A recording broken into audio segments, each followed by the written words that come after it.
ili tusionekane sisi, bali tukaruhusu wewe ukaseme nasi kupitia maneno yako jioni hii ya leo, kwa Kristo Yesu, amina.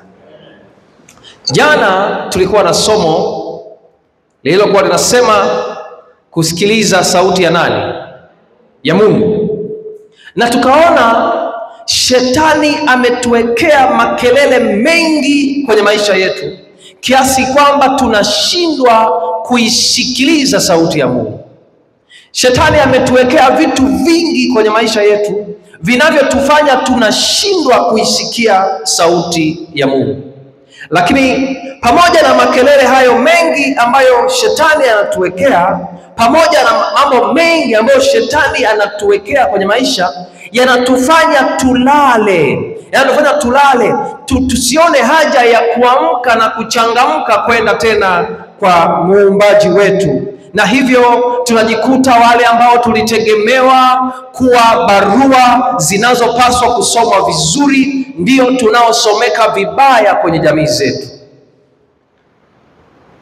Yule Mwadventista msabato tuliyekuwa tunategemea mahali alipo ndiyo kiwe kituo cha uinjilisti, lakini yeye ndiye anasomeka vibaya kwenye hilo eneo alilokuwa. Ndiye anayesemwa vibaya pale kazini, ndiye anayesemwa vibaya pale chuoni, ndiye anayesemwa vibaya pale nyumbani, ndiye chanzo cha ugomvi pale mtaani. Huyu ambaye alitakiwa awe ni barua inayosomwa vizuri na watu wengine. Leo tuna somo linasema kujibu wito. Kujibu wito. Sauti ya Mungu haiachi kutuita. Sauti ya Mungu haiachi kusema na sisi. Lakini labda niseme kidogo. Shetani ni mjanja. Miongoni mwa kundi analolishambulia sana ni kundi la vijana. Biblia inasema, ninawaandikia ninyi vijana maana mnazo nguvu. Na mmemfanyaje shetani? Mmemshinda shetani.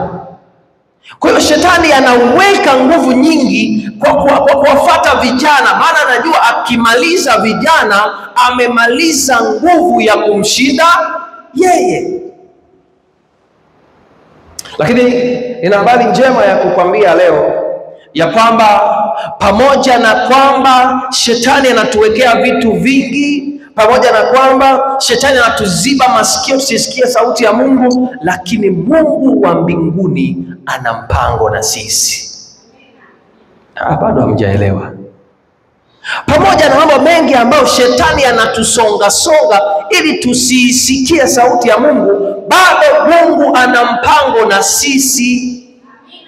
Kitabu kile cha Yeremia sura ya 1 fungu la 5. Biblia ina jambo la kutuambia jioni ya leo. Yeremia sura ya 1 fungu la 5. Biblia ina jambo la kutuambia jioni ya leo. Naamini tuko na maiki za kutosha Tabata, na hatuna upungufu wa maiki. Mmoja ambaye ana uwezo wa kusoma vizuri anaweza akasoma. Yeremia sura ya 1 fungu la 5. Biblia ina kabla sijakuumba katika tumbo nalikujua, na kabla hujatoka tumboni nalikutakasa.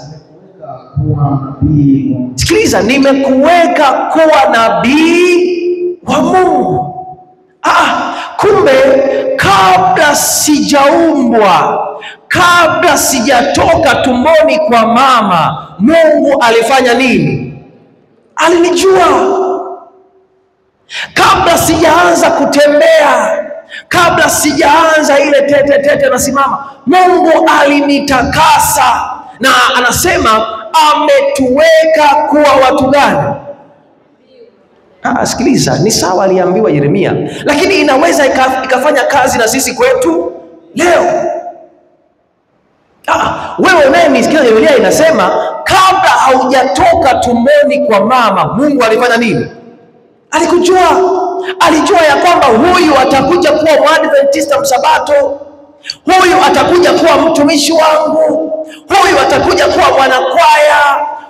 atakuja kuwa mzee wa kanisa, huyu atakuja kuwa shemasi. Kabla hatujafanya chochote duniani, Mungu alitujua na akatutenga rasmi tuwe miongoni mwa kundi la watumishi wake wanayoifanya kazi ya kuwavuta watu wengine. Mungu alitujua. Mungu anakujua. Kabla haujazaliwa alisema huyu atakuja kuwa mtumishi wangu, huyu atakuja kuimba kwaya ya vijana, huyu atakuja kuwa mzee wa kanisa, huyu atakuwa master guide, huyu atakuwa barozi. Kabla hatujafanya chochote alitujua. Lakini sikiliza nikwambie, kwa kuwa Mungu anataka ufike kwenye level fulani ya maisha, shetani anakukanyagia wapi? Chini. Yaani wakati ambako Mungu anakuona kama mwanakwaya unayeweza kuimba na watu wakaokolewa sana, shetani ndipo anakukanyagia chini, anakuwekea kiburi kwenye moyo wako. Wakati ambako Mungu anakupatia sauti ili uimbe, umtukuze yeye, na watu kwa sauti yako Roho Mtakatifu awaguse waokolewe, Mungu anajaza majivuno. Shetani anaweka majivuno kwenye moyo wako. Ndio unashangaa ukifika muda wa kurekodi, kwa kuwa unajua wewe ndio unaimba kale kasolo, jamani leo recording twende saa 4, wewe saa 4 ndio kwanza umekoroma. Na simu nazima ili wanitafute kwanza, maana mimi ndiye nina sauti nzuri. Tumeelewa kwenda kuimba cha ng'ombe na kale kasoro ulikopewa ndio unaimba, unafumba na macho kabisa. Tunasema huyu ni mtumishi wa nani? Wa Mungu. Alafu ukitoka mkiwa mnaimba pale amina, ndio kwa amina, unasema bila mimi kupiga ile solo pale zile amina msingezipata. Shetani anakukanyagia chini, anakuwekea majivuno, anakuwekea kiburi ili ushindwe kufikia kwenye ile level ambayo Mungu anataka uifikie kwenye maisha. Na miongoni mwa kundi ambalo shetani analipambania nalo sana ni kundi la nini? La vijana.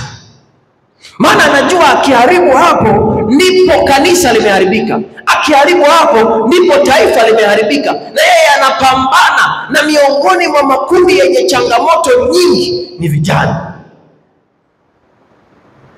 Na ndiyo maana kitabu cha Timotheo wa pili sura ile ya 2 na fungu la 22, Biblia ina jambo la kutuambia.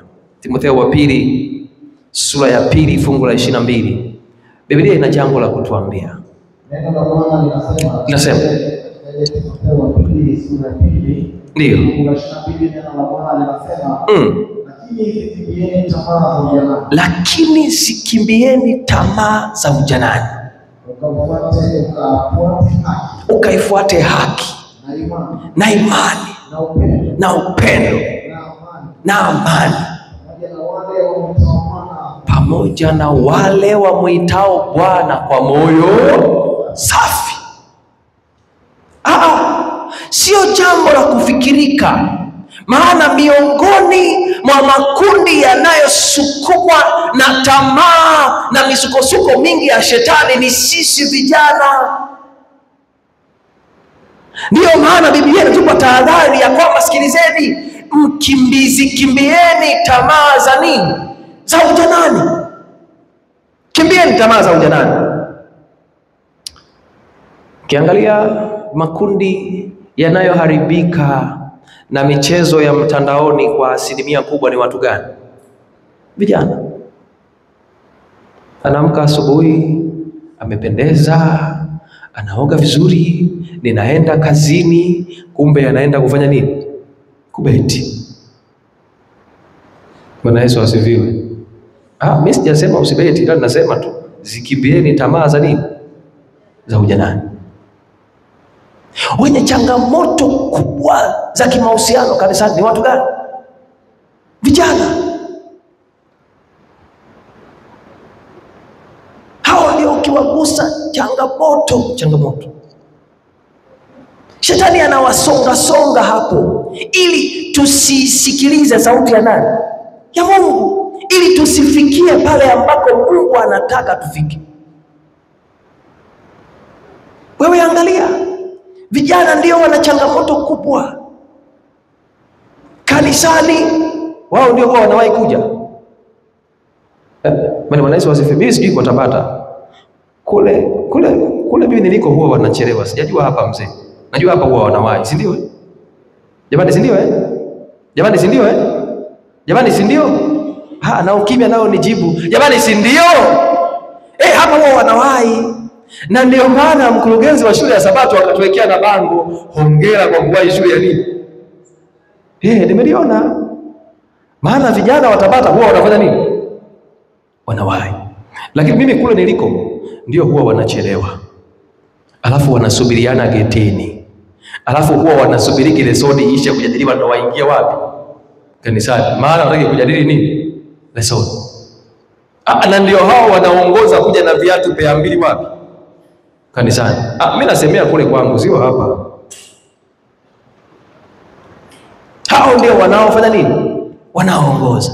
Na ndio wanaongoza ibada ikiisha mchana, ndio wanaongoza kukaa kwenye vikundi. Anasemea kule, sio hapa.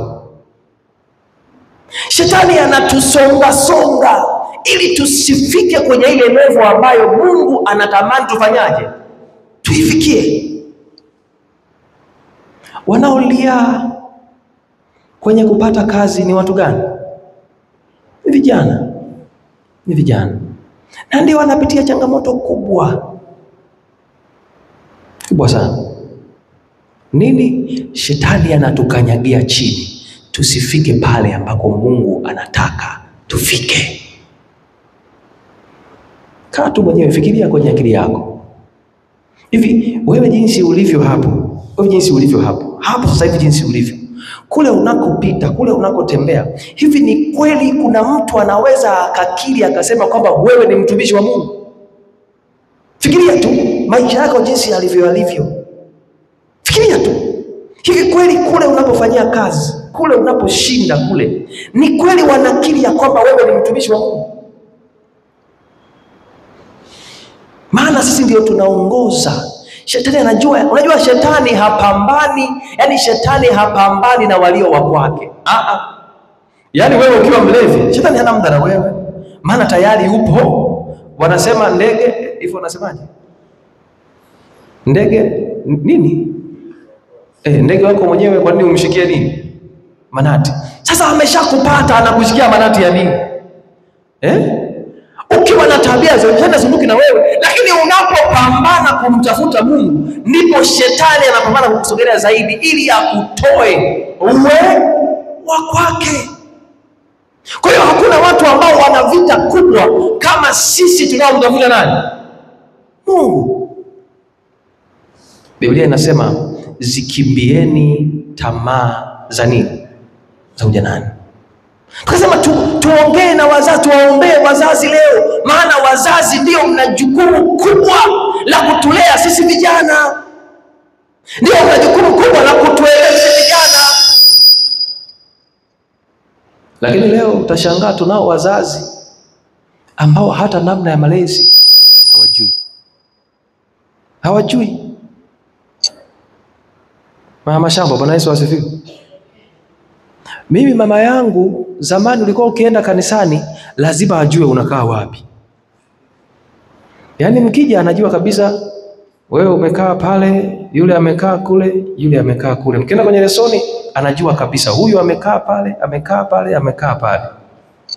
Simsifii, lakini ulikuwa ukisumbua, yeye ni shemasi. Kwa ukisumbua anakuja na kuchukua kama vile shemasi, kama vile unakotoa sadaka, anakupeleka sehemu, anakutandika vizuri, afa anakuambia futa machozi. Ukirudi kanisani, Yesu ni Bwana, umetulia tuli. Lakini leo tuna wazazi ambao katoto kanatembea tu kanisani, naye yuko pale, Brian ni mchangamfu. Hao ni wazazi.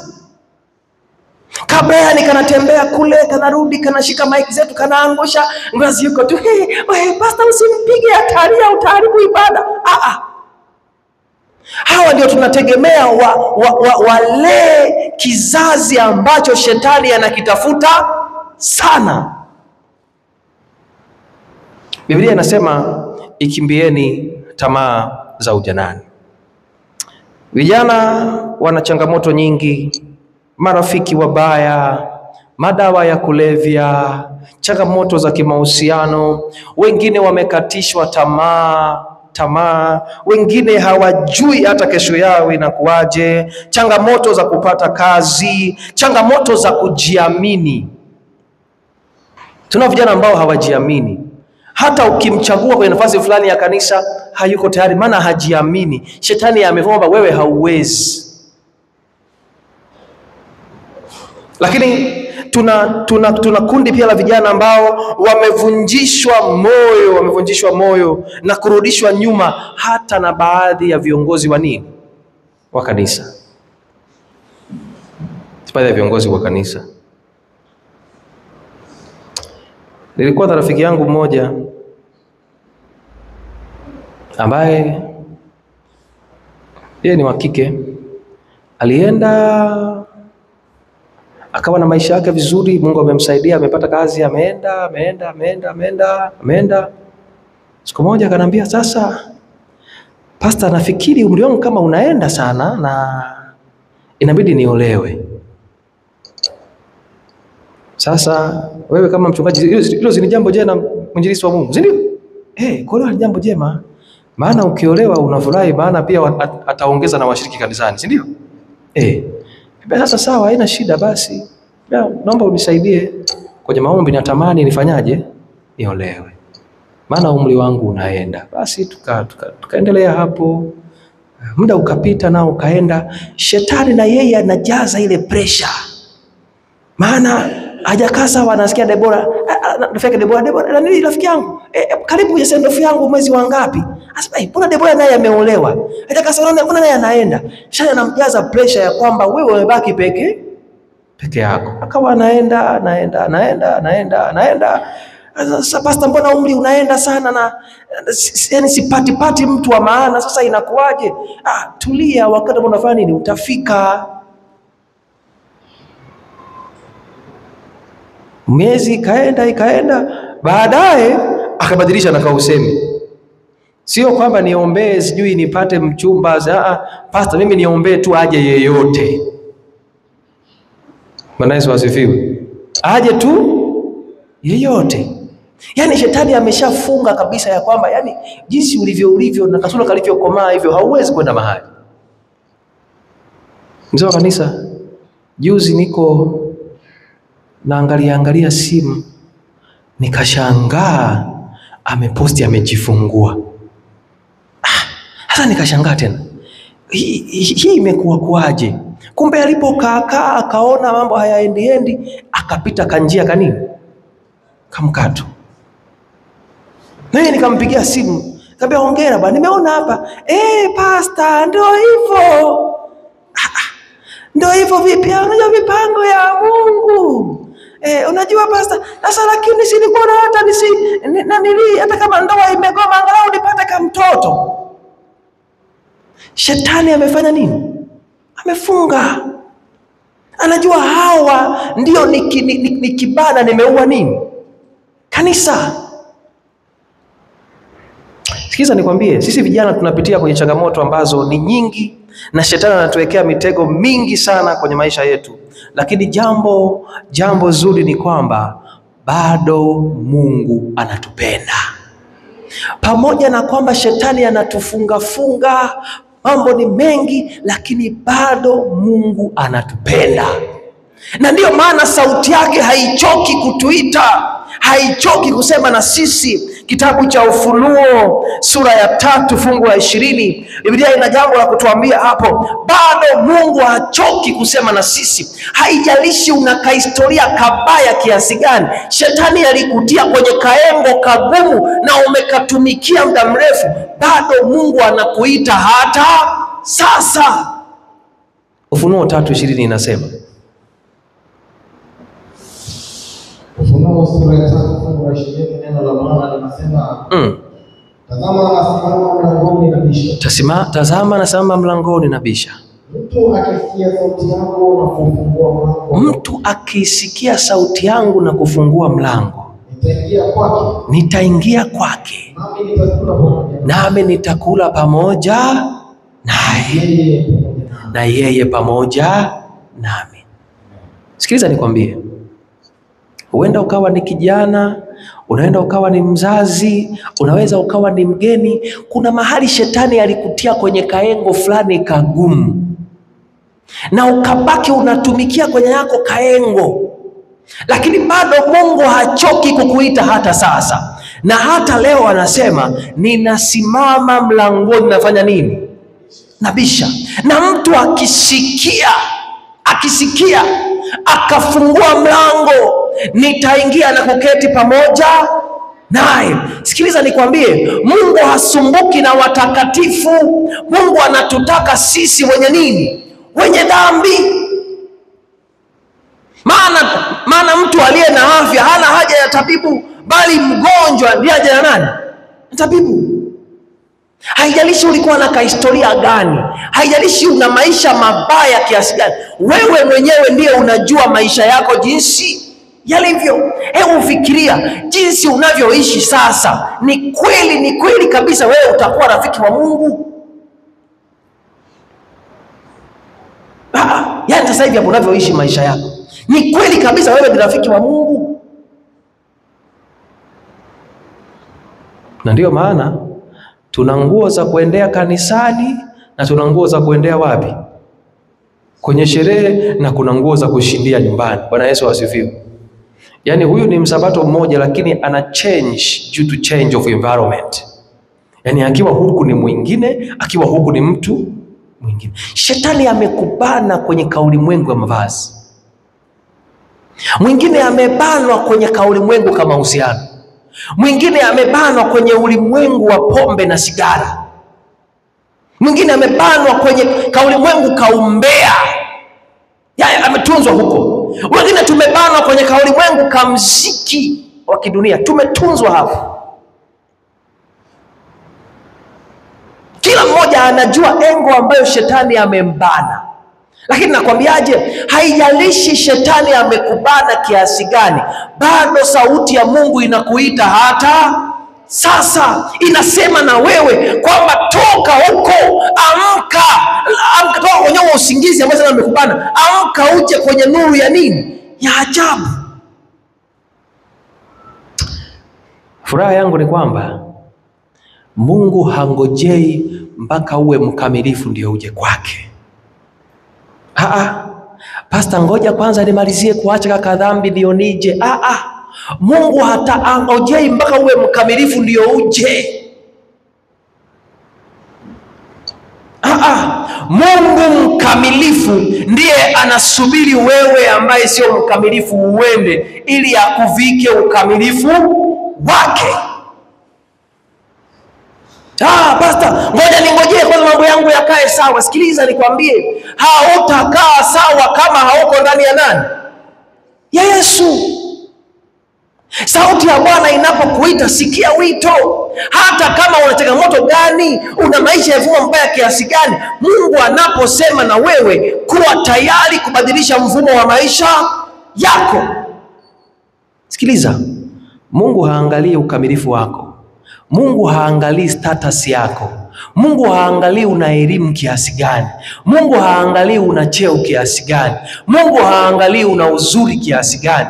Mungu haangalii unamiliki nini. Mungu anaangalia utayari wako wa kufungua moyo ili aingie. Na ukiwa tayari kufungua moyo wako, anasema yeye ataketi pamoja nawe, naye wewe utaketi pamoja naye. Sauti ya Mungu inapokuita, Mungu anaposema na wewe, tamani kubadilisha maisha yako. Shetani hataki ufikie kwenye level ambayo Mungu anataka uwe. Mungu anavyokuangalia sio kama tunavyokuona sasa.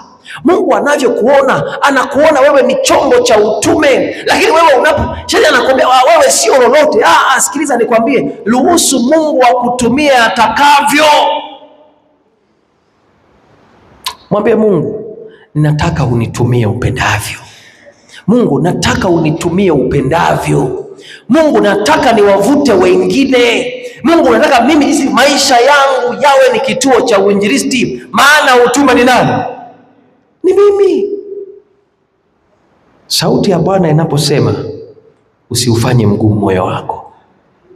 Mungu anaposema na wewe juu ya kale kadhambi, kale unakajua, kale, sikia na ukubali kuja. Mungu hakungojei mpaka uwe mkamilifu ndio uje. Mungu anataka uwe tayari kuja, utakamilishwa na ukamilifu wake. Yeye ni Mungu anayetupenda, ni Mungu anayetujali, alituumba na anataka tuwe kwenye viwango vya juu. Kila tunapotembea watu waseme kweli, huyu ni mtu wa nani? Wa Mungu. Kila kona unayopita watu wakili waseme kweli, huyu ni mtu wa nani? Wa Mungu. Mungu atusaidie. Mungu atubariki kwa Kristo Yesu. Amen. Kwa mimi Mungu, udhaifu wangu uko hapa, lakini leo sitaki kuangalia madhaifu nilionayo. Nataka nipige hatua kukuelekea wewe na madhaifu yangu, ili wewe unioshe niwe safi tena. Usiangalie madhaifu ulionayo, usiangalie taabu ulionazo. Njoo kwa Yesu, Yesu atakubadilisha. Hakuna aliyewahi kwenda kwa Yesu wakabaki kama alivyo. Wote walipoenda waliingia wakiwa wachafu, wakatoka wakiwa wameoshwa tena. Mungu nisaidie. Mimi wanamwambia Mungu, natamani kila siku niumbwe upya na wewe.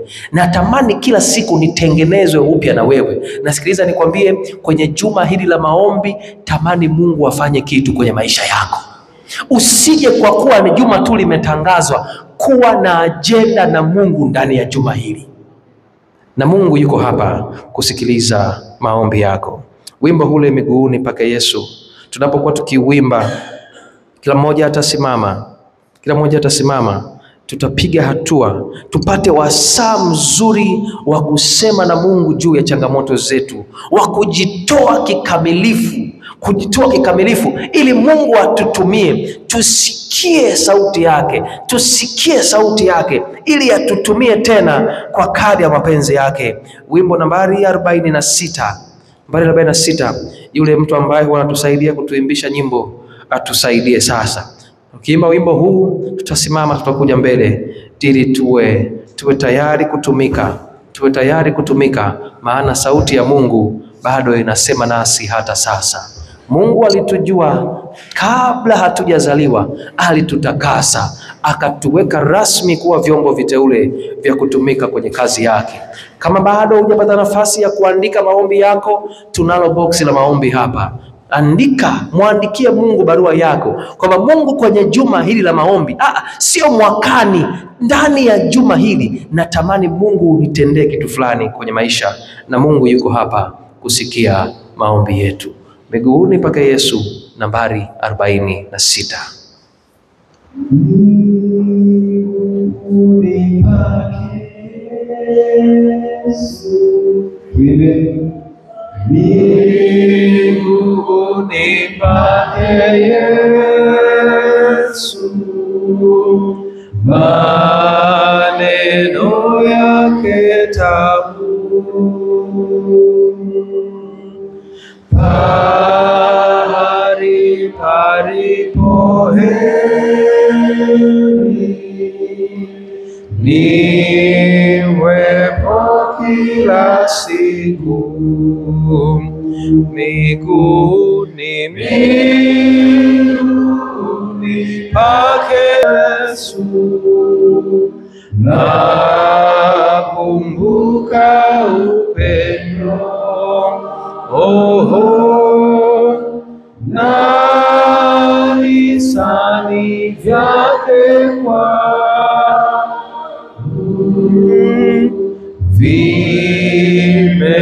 vimenivuta moyo.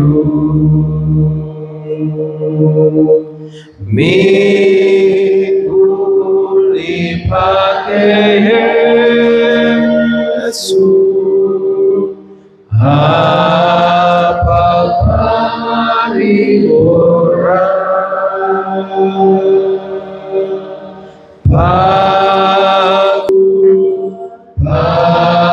Pahali pa pumziko,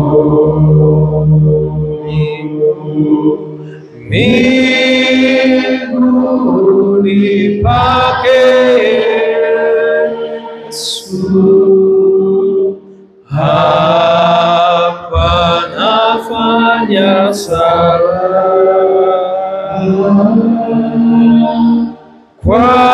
kwake napewa uwezo,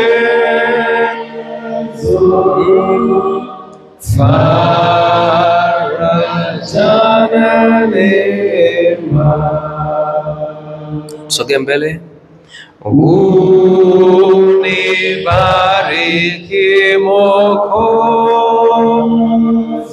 mimi ni miguuni pako.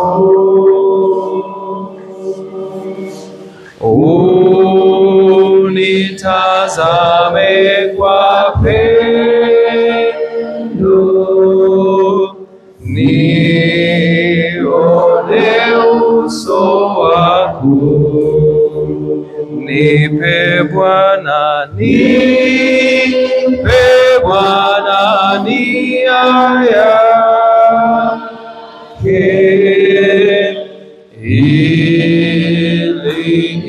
ionekane.